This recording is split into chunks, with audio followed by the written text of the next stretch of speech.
আজকে দেখো একটা বাজার থেকে লাউ কিনে আনা হয়েছে।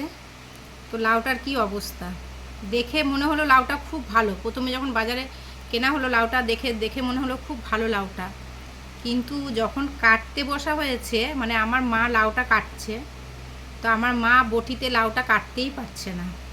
মানে কি লাউ এটা বোঝা মুশকিল। তো লাউটা যখন কাটছে আমার মা বলছে দেখ এটা কাটাই যাচ্ছে না। তো আমি দেখলাম সত্যি লাউটা মানে বটিতে কাটাই যাচ্ছে না।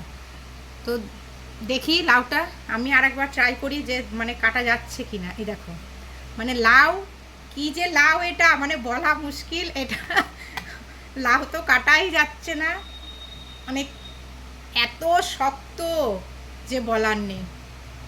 মানে আমি এতদিন ধরে বাজার করি কিন্তু কোনো দিন এরকম হয় না। আর কিন্তু আমি লাউটা কিনিনি, অবশ্য আমি বাজার থেকে কিনে আনিনি, এটা আমার বর কিনে নিয়ে এসছে এই লাউটা। তো লাউটার কি অবস্থা দেখো, মানে কাটাই যাচ্ছে না।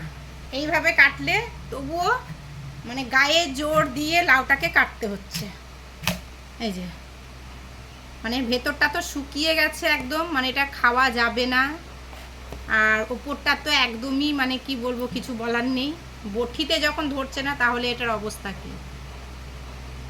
তো এটা কি লাউ কিছুই বুঝতে পারছি না, সেই জন্য তোমাদেরকে দেখালাম, ভিডিওটা শেয়ার করছি লাউটা দেখিয়ে যে লাউটা কি অবস্থা, বটিতেই কাটা যাচ্ছে না। এত লাউ কেটেছি কোনোদিন এরকম হয়নি।